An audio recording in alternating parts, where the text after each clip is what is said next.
Bonjour tout le monde. Alors j'avais envie de vous faire une vidéo parce que on me demande encore régulièrement qui je suis, qu'est-ce que je propose exactement et comme je propose du moi, je propose 100% de vous accompagner comme je suis. C'est difficile pour moi d'expliquer. Donc je me suis dit que j'allais faire une vidéo pour vous en parler un peu plus. Donc qui je suis? Donc moi je m'appelle Nathalie et je suis une âme qui, dont le chemin de vie, on va dire, est d'accompagner d'autres âmes. Et vous allez me dire comment je le sais, comment j'en suis arrivée là. Je le sais d'une façon un peu étrange. Devant un dessin animé, en fait, j'ai eu le déclic, mais il y a longtemps de ça. C'était un dessin animé de Franklin. Alors, je ne sais pas si vous connaissez Franklin. C'est une petite tortue qui vit avec d'autres animaux dans la forêt. Et en fait, Franklin, son problème, c'était que chaque enfant, ce sont des enfants, chaque enfant doit trouver un métier pour aider le collectif sur une journée.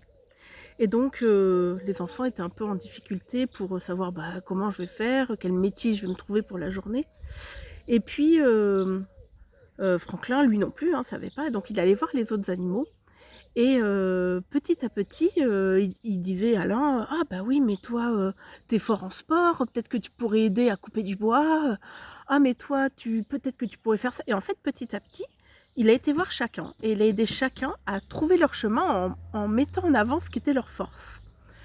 Et à la fin de la journée, donc tout le monde avait trouvé son chemin et Franklin était ravi d'avoir aidé, sauf que lui, il n'avait pas trouvé son chemin. Et en fait, je me souviens de leur professeur qui a un hibou et qui a dit à Franklin: «Mais si, en fait, Franklin, tu as trouvé ton chemin. Ton chemin, ça a été, en fait, d'accompagner les autres à trouver le leur». Et en fait, finalement, c'est à partir de ça qui a beaucoup résonné en moi, que je me suis dit: «Moi, mon objectif, ça va être d'accompagner les autres». Donc quand on ne sait pas au départ, on accompagne de différentes manières. Donc j'étais formatrice, et j'ai trouvé vraiment, la façon, la plus chouette pour moi d'accompagner du monde, mais dans un cadre. Forcément, puisque quand on est formateur et qu'on est salarié, on fait partie d'un cadre, donc il faut répondre à ce cadre. Et j'y trouvais pas à 100% ma liberté. Mais vous voyez, je vous l'ai fait en rapide, mais petit à petit, j'affine de manière à trouver mon cadre. Et là, ce n'est certainement pas mon cadre définitif. Mais en tout cas, c'est sur cette base-là que j'ai réussi à aller là où j'avais envie. Alors vous voyez, moi c'est un dessin animé, ça peut être n'importe quoi, mais en tout cas quand ça résonne en vous, posez-vous la question. Ok, il y a quelque chose qui résonne en moi, il y a telle activité, il y a... voilà, posez-vous la question, revenez dans le passé, moi je l'ai fait aussi.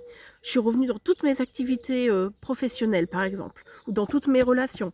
Et je me suis dit, dans cette activité professionnelle, qu'est-ce qui m'a plu?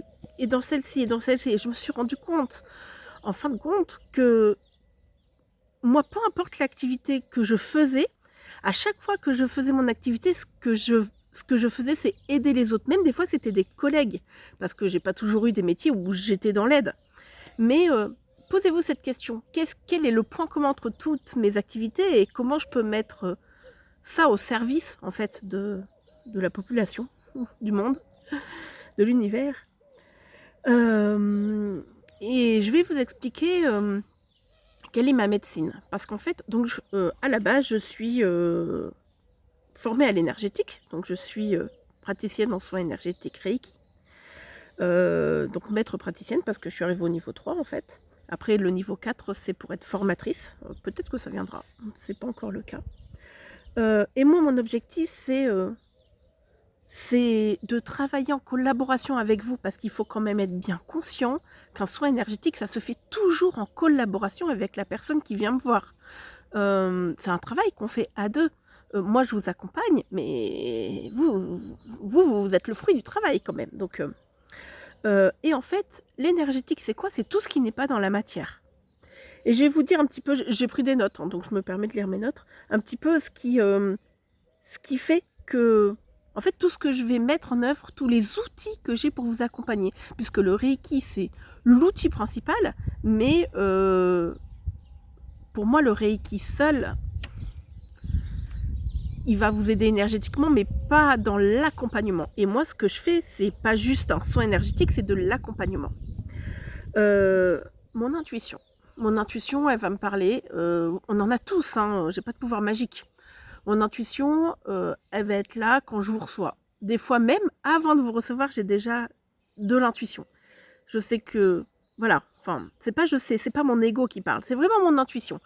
Je sens que les choses vont se passer de telle ou telle manière. Et d'ailleurs, même, ce qui est assez rigolo, c'est que quand je fais des soins, j'utilise des carillons koshi, des oracles, des pierres. Et je prépare tout en avance. C'est-à-dire que je ne connais pas la personne qui vient souvent, voilà, sauf si je vous connais bien sûr, mais quand c'est un premier soin, je ne connais pas. Et donc je prépare tout à l'intuition. Et en général, ça tombe quand même pas trop mal.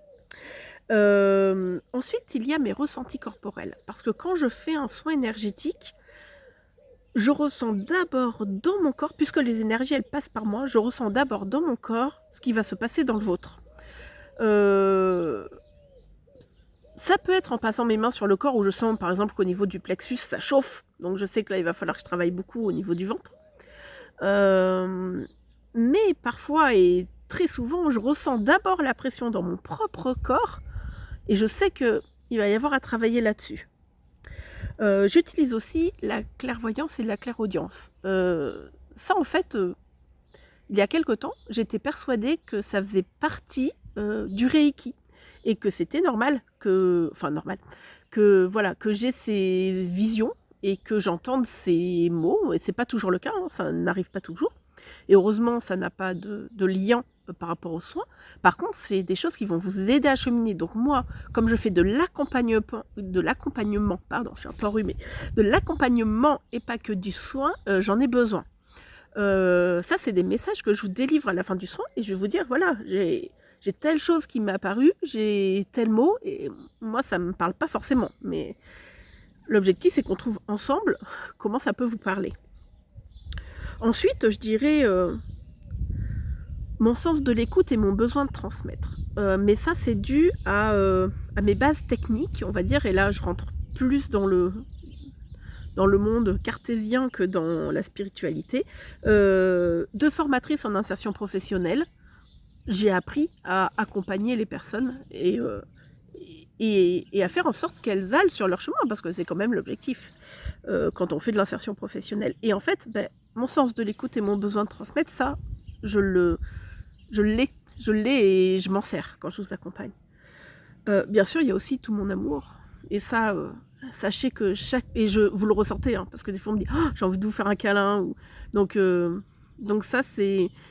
Ça, moi je le ressens et vous aussi, chaque personne qui vient dans ma salle, je la reçois avec amour et je lui fais un soin avec amour et ça n'a pas de prix, je dirais. C'est tellement merveilleux. Enfin, bref. Moi, j'adore. Et ensuite, j'utilise d'autres outils. Alors, certains sont en cours. Je les utilise pas toujours. Mais l'astrologie, c'est assez dingue quand même. Donc, si on fait une vraie étude d'un thème, ça peut être assez intéressant pour vous accompagner sur votre chemin de vie. La numérologie, c'est pareil. C'est plus simple que l'astrologie. J'ai une technique qui est plus simple. Pour l'instant, je ne les ai pas trop mises en place parce que j'ai pas trop eu de demande non plus.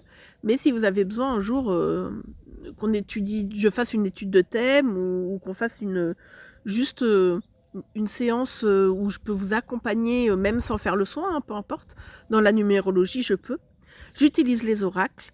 Ça, je les utilise pratiquement toujours parce que ça vous permet d'avoir un message clair. Parfois, mes messages ne sont pas toujours très clairs parce que, vous voyez, quand moi je reçois le message, je vous le livre avec mes mots.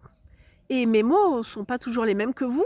Et peut-être que le mot que moi je vais employer, parce que c'est des sensations que je reçois, donc transmettre une sensation avec des mots, c'est pas évident. Et peut-être que le mot que moi je choisis de vous transmettre, c'est pas le mot qui vous correspond. Donc l'oracle, ça permet que ce soit des messages plus concrets. Donc je les utilise assez régulièrement. Je peux aussi faire des séances de visualisation. Ça, j'en ai déjà fait. J'en avais fait une à quelqu'un pour aller travailler un petit peu sur son enfant intérieur. Donc vous voyez, il y a... je ne peux pas vous dire je fais des soins énergétiques. Je ne peux pas vous dire je fais de l'accompagnement en insertion. Je peux pas... En fait, je je fais avec ce que je suis, donc je peux pas, j'ai pas de technique. C'est pour ça, mais j'ai mis praticienne en soins énergétiques Reiki parce que ça parle aux personnes et que c'est quand même un soin Reiki que je fais. Mais l'accompagnement global, il est ce qu'il est. Et puis, je voulais terminer cette vidéo en vous expliquant, en fait, un peu comment je souhaite transmettre ma médecine. Ma médecine ou mes énergies, vous appelez ça comme mon accompagnement. Je suis quelqu'un de très honnête. C'est important. Par exemple, j'ai quelqu'un qui est venu il n'y a pas très longtemps, qui a perdu un proche et qui aurait aimé que je le voie, que je le ressente, certainement. Sauf que ça n'a pas été le cas. Et je peux pas. Je peux pas, en fait. Je suis comme ça. Je suis entière. Et je trouve que l'honnêteté, c'est ce qui va faire le lien aussi entre vous et moi. Donc, je suis obligée d'être honnête avec vous. Je suis aussi très naturelle. Mais c'est ce qui fait... c'est le lien. C'est le lien avec... en fait, je suis comme vous, quoi. C'est ça qu'il faut que vous compreniez. Vous êtes comme moi, je sais pas comment on peut le dire. Oui, j'ai mis des choses en place. J'ai peut-être un don. Je sais pas si on peut appeler ça comme ça. Mais en fait, je suis juste moi. Je suis sincère, je suis naturelle.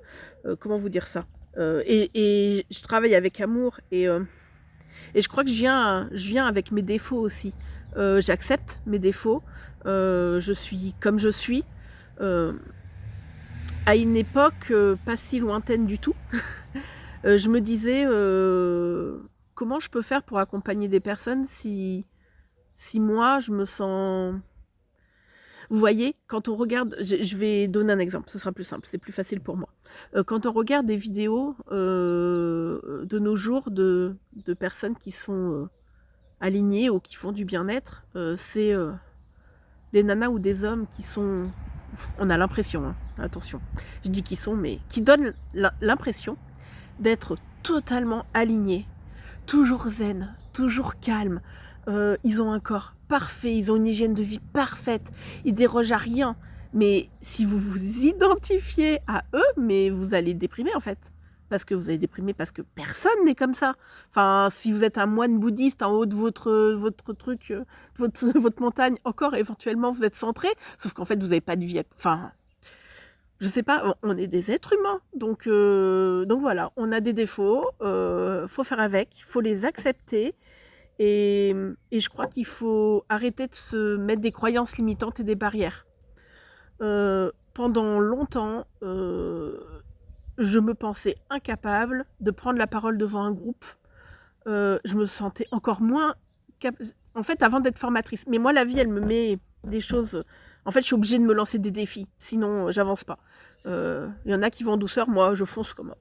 les yeux fermés, je fonce et après, j'avise. Mais c'est comme ça que j'avance. Et j'avance. Donc, mais tout le monde fonctionne pas comme ça. Je vous dis pas de faire ça. Mais oui, acceptez vos défauts. J'en ai plein. Vous voyez, je pensais que mon corps, ça allait être une grosse barrière. Parce que je me disais, mais justement, toutes ces filles, puisque je m'identifie à elles, qui font de la spiritualité, elles ont l'air tellement bien, elles sont tellement parfaites. Mais, et en fait, finalement, je crois que ça m'a mis la pression. Et je pense que ce qui fait que je vous accompagne différemment aussi, c'est que finalement, comme je suis, comme je suis, vous pouvez être comme vous êtes. Alors, je vais pas prendre le slogan de la malbouffe qui est « venez comme vous êtes ». mais venez comme vous êtes, quoi. Moi, je viens comme je suis. Vous venez, que vous soyez ami ou que vous soyez une personne que je rencontre pour la première fois, je suis la même. Et en fait, mais soyez-vous. Peu importe la médecine que vous pratiquez, on est tous là pour faire du soin. Quand je dis médecine, c'est pas... Vous voyez, il y a pas longtemps, il y a quelqu'un qui parlait de tartes et qui disait « Ah mais moi, la seule chose que je sais faire, c'est des tartes. » Voilà. Je suis nulle en tout et moi, je sais juste faire de la cuisine et je sais faire des tartes. Mais alors, si faire des tartes pour sa famille, c'est sa médecine à elle, bah pourquoi pas ? finalement. Elle fait des tartes, les gens sont contents, elle passe un bon moment en famille, et alors? C'est peut-être sa médecine à elle. Vous voyez, faut pas essayer de copier les autres, faut pas essayer, de vouloir être ce qu'on n'est pas parce que, mais souvent on le fait inconsciemment, hein, mais de vouloir être ce qu'on n'est pas parce que ça a l'air mieux. Mais c'est pas mieux. Ce qui est le mieux, c'est d'être vous. Donc restez vous, faites, faites comme j'ai fait, je pense que c'est la bonne façon de faire. Soyez vous-même et vivez, quoi. Et puis vous verrez bien. Laissez les choses s'aligner, elles s'aligneront d'elles-mêmes. Si vous suivez votre cœur, elles s'aligneront toujours d'elles-mêmes. Donc suivez votre cœur. Voilà, je suis un peu longue, mais je suis très bavarde. Vous voyez, un petit défaut encore. Je suis très bavarde, mais j'avais besoin de m'exprimer là-dessus. Je vais mettre cette vidéo sur YouTube. Je vais mettre le lien aussi de mon site et de Facebook pour que vous puissiez me retrouver si vous en avez envie. En tout cas, ouais, je crois que le mot de la fin, c'est soyez vous-même. Soyez vous-même, et si vous vous demandez ce que je fais, ben je fais moi. Je fais du moi pour vous accompagner, vous. À bientôt.